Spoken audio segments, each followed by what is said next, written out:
जय जगन्नाथ शुभ सकाळ आपण मानकर दिनटी शुभमय हेउ मंगलमय हेउ मु देवाशीष पारी आपण मानक आमर Shri Gopal Krishna astrological YouTube channel को स्वागत जनाउछि।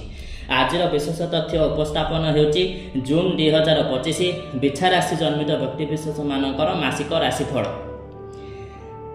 बिछा राशि ग्रहावस्थिति चलतु प्रथम आलोचना करबा। जे मानकर बिछा राशि से मानकर लग्न ठारू चतुर्थ भाव में राहु, पंचम भाव में शनि महाग्रह, षष्ठ भाव में शुक्र महाग्रह, सप्तम भाव में रवि एवं बुध महाग्रह, अष्टम भाव में देवगुरु बृहस्पति, नवम भाव में मंगल महाग्रह, दशम भाव में केतु महाग्रह अवस्थापित।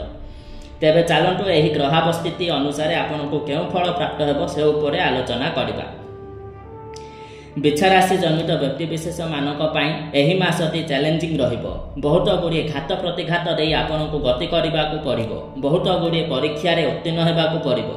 माता तथा मातृस्थानीय व्यक्ति विशेष मानक सहित मतांतर मनांतर देखा दे पारे, तेणु सेथिरु निवृत्त रहंतु।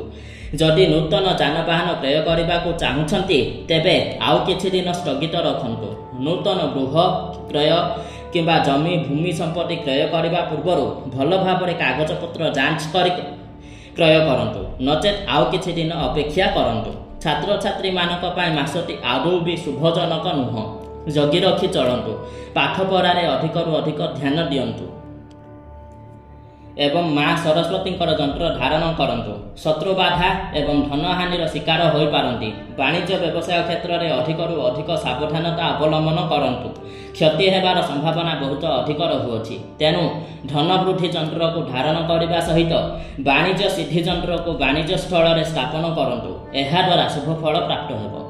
मासटी भलरे जाउनथिबा हेतु हाथे मापी चाखंडे चलंतु। सावधानता अवलंबन करंतु एवं प्रत्येक दिन नवग्रह स्तोत्र पाठ करंतु।